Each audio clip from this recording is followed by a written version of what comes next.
진리의 사람, 다속 유영모는 누구인가? 157번째 시간입니다.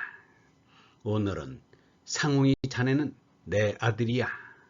상웅이 자네는 내 아들이야 라는 제목으로 말씀드리겠습니다. 유영모가 북한산 비봉 아래로 옮겨왔을 때 이상웅은 이미 구길이 구드랑골에서 살고 있었습니다.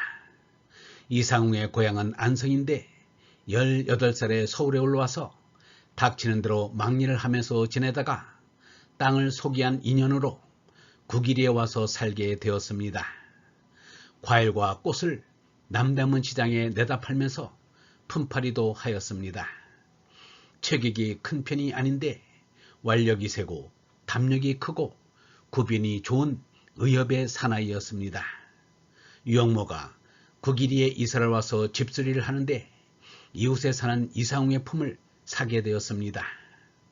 기와를 손질하는데 이상웅이 진흙을 지붕 위로 던져주는 일을 맡았습니다. 그런데 그 기사가 흙을 제대로 던져주지 못한다면서 작은 흙덩이를 이상웅의 얼굴에 던졌습니다. 22살의 청년 이상웅은 화가 머리끝까지 나서 기와 기사에게 마구 대들었습니다. 이를 본 유영모는 이상웅을 달랬습니다. 세상에 두려운 것이 없는 이상웅인데 유영모는 어려워하고 따랐습니다. 유영모는 이를 기특하게 생각하여 품삯도 낮게 주었습니다. 그 뒤로 유영모는 과손의 손이 모자라면 이상웅을 불러 썼습니다. 이상웅이 남대문 시장에서 과일 장사를 하는데 남대문 시장 폭력 조직의 두목에게 번번이 돈을 뜯겼습니다. 이상웅은 억울함을 참다 못하여 죽기로 달려들어 황 두목을 굴복시켰습니다. 이상웅에게 그 얘기를 들은 유영모는 이상웅을 칭찬했습니다. 과연 자네는 이름처럼 영웅이야. 자네가 어떻게 그런 불안당을 이겼는가? 참으로 장하네. 유영모가 이상웅을 아들처럼 생각하게 된 것은 이상웅이 천안광덕 보산원리에 마련한 농토의 관리인이 되었기 때문입니다. 유영모가 이상웅에게 개촌골에 가서 농사하며 살 생각이 없느냐고 물었을 때 이상웅은 선뜻 가겠다고 나섰습니다. 이상웅은 유영모가 자신을 인간적으로 너그럽게 대해주는 것이 고마워 유영모의 뜻이라면 받들고자 하였습니다. 그러나 타고난 호방한 성품은 쉽게 고치지를 못했습니다. 이상웅이 광덕에서 농사를 하면서도 농한기에 노름을 하여 적잖은 돈을 잃었습니다.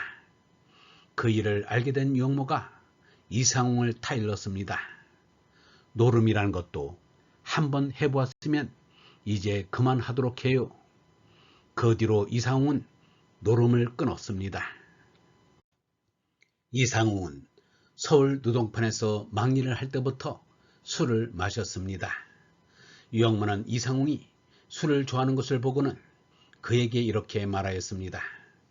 자네는 술도 먹을 만큼 먹어봤으니 이제 그만 끊어요. 이상웅은 유영모의 뜻을 따르고자 몇 번이나 술을 끊으려 했으나 번번이 실패했습니다. 이미 이상웅은 술에 중독이 되어 있어 끊을 수 없었습니다. 단죄의 결심은 번번이 3일을 넘기지 못하였습니다. 이상웅도 자신이 술을 끊지 못하는 것이 분하여 3형제의 아들들을 불러놓고 이렇게 유언처럼 말했습니다. 나는 어려서부터 노동판을 돌아다니느라 술을 마시게 되고 말씨는 거칠어졌다. 유영모 선생님의 말씀에 따라 술을 끊고자 했으나 뜻을 이루지 못하여 몹시 괴롭다. 술 끊기에 실패한 것이 내 인생의 실패가 될는지도 모르겠다. 내가 너희들의 목까지 마셨으니 너희들은 술을 먹지 말아라. 내가 술을 먹었더니 좋은 것보다 나쁜 것이 더 많았다. 삼형제는 아버지의 가르침에 따라 술을 멀리하였습니다. 유영모는 이상웅의 모자란 점을 잘 알았고 그가 신앙적으로 발전할 가능성이 없다는 것도 알았습니다. 그런데도 수어지에 나오는 지진 장로가 노지심을 감싸듯 포용하였습니다. 이상웅이 개천굴에서 농사하는 것만으로도 크게 기뻐하였습니다. 이 사람 상웅이, 자네는 내 아들이야. 자네가 내 말 듣고 이렇게 고생하며 농사일을 이겨내니 자네야말로 내 아들이야. 유영모가 말로만 아들이라고 한 것이 아닙니다. 이상웅에게 농경지에 대한 임대료를 요구한 일이 없었습니다. 다만 각상이 광덕초등학교 교사로 근무한 8년 동안 한 식구가 되어 먹었습니다. 이상웅은 산에 있는 호두나무에서 딴 호두 얼마와 농사지어 거둔 콩으로 만든 메주를 등에 지고 해마다 서울 유영모의 집으로 지고 왔습니다. 말하자면 소장녀인 셈입니다. 그러나 어디까지나 아버지와 아들의 의의였습니다. 유영모가 요구하지도 않았으며 이상웅의 자율적인 의사였습니다. 유영모는 땀 흘려 이룩한 것이라 값어치가 많고 적고를 떠나 진심으로 고맙게 받았습니다. 그것도 뒤에 와서는 유영모가 이상웅에게 이렇게 말하였습니다. 이 사람아, 이제는 그만 가지고 오게. 자네도 이제는 늙었으니 가지고 오기도 힘들 터인데 그만 가지고 와요. 나도 이제는 이가 없어서 호두를 먹지도 못해요. 이승만 정권이 들어서서 토지 개혁을 실시하였으나 이상웅은 자신을 생각하는 유영모의 마음을 잘 알기 때문에 광덕리 땅을 신고하지 않았습니다. 이상웅이 처남이 그에게 토지개혁 대상의 농토로 신고하라고 권하였습니다. 그러나 이상웅은 펄쩍 뛰면서 그런 소리를 한 번만 더 하면 의절하겠다며 꾸짖었습니다. 유영모가 77살이 된 1967년에 이상웅이 유영모를 찾아가 어렵게 입을 열었습니다. 자기를 아들처럼 맡겨주는 유영모가 살아있을 때 개천골 농토에 대한 매듭을 지어야겠다고 생각했을 것입니다. 이상웅은 개천골에서 농사하며 살다 보니 먹고 살기가 바빠 모아놓은 돈이 없다는 것과 또 시골에서 농사하며 가난하게 살다 보니 자식 삼형제를 제대로 학교 공부를 못 시켜 그들이 살아가자면 농토가 꼭 필요하다는 것과 그러니 옛날에 살 때의 값으로 소유권을 넘겨달라고 하였습니다. 23년 전 일제 말기에 산값으로 달라는 말은 거저 달라는 말과 다름이 없었습니다. 유영모는 이상웅의 말을 듣고서 머뭇거리지도 않고 시원스럽게 대답하였습니다. 좋아, 자네의 소원대로 해요. 유영모는 이미 개천골 농토는 거기서 20여 년을 농사지은 이상웅의 것으로 생각하고 있었습니다. 그러니 더 생각할 것도 없었습니다. 그러나 유영모의 가족들의 생각은 유영모와 같지 않았습니다. 누구보다 유영모의 부인 김효정이 반대하였습니다. 내 아들도 땅이 없어 강원도 평창에 가서 화전민의 땅을 사서 감자와 옥수수 농사로 연명을 하고 있는데 어찌 이상웅이는 자기 자식 걱정만 하느냐고 하였습니다. 그러자 이상웅은 개천골에 가서 농사 짓느라 고생한 얘기를 하기 시작하였습니다. 유영모는 이상웅에게 사랑방으로 나가서 얘기하자며 이렇게 말하였습니다. 상웅이 자네하고 나하고 상반된 일인데 내 가족들하고 다투면 뭐래요? 일이 나와요. 그리고는 소유권을 넘겨주었습니다.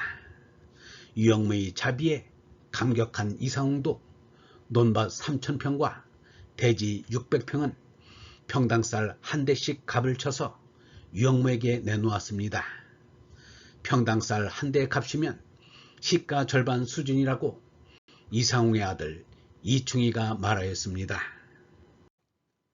유영모가 말하기를 사람 사이를 계산하고 따지는 것은 사람의 운명을 캄캄하게 합니다. 사람 사이는 따지는 것이 아닙니다. 씨알을 위함이 하느님을 위함이라 씨알을 모른다면서 하느님만 섬긴다 함도, 하느님을 모른다면서 씨알만 위한다 함도 거짓입니다. 라고 하였습니다. 사람들이 자유와 평등을 부르짖지만 객관적인 자유와 평등이란 없습니다. 내가 하느님을 내 본디 생명으로 사랑할 때 내 마음이 자유를 느끼며, 내가 인류를 하느님의 자녀로 사랑할 때 내 마음이 평등을 느낍니다. 마음은 하느님이 계시는 저 높은 곳을 향해 하고, 몸은 어려운 형제가 사는 저 낮은 곳에 두어야 합니다. 예수는 이렇게 말하였습니다.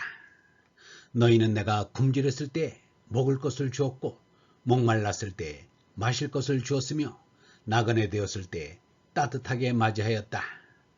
또 헐벗을 때 입을 것을 주었으며, 병들었을 때 돌보아 주었고, 감옥에 갇혔을 때 찾아 주었다. 분명히 말한다. 너희가 여기 있는 형제 중에 가장 보잘것없는 사람에게 해준 것이 바로 나에게 해준 것이다. 하느님께서는 사람에게서 동전 한 푼 쌀 한 토를 받아간 일이 없습니다.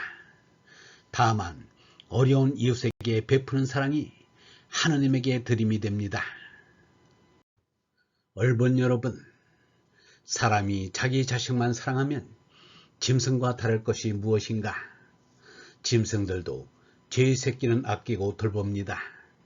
마음은 하느님이 계시는 저 높은 곳을 향해 하지만 몸은 어려운 형제가 사는 저 낮은 곳에 두어야 합니다. 사람 사이는 따지는 것이 아닙니다. 사람 사이에 계산하고 따지면 마음이 어두워집니다. 이웃 사랑이 하느님 사랑입니다. 이웃을 모른다면서 하느님을 섬긴다는 것도, 하느님을 모른다면서 이웃을 위한다 함도 다 거짓입니다. 영성신학원 다석아카데미의 하늘소리였습니다.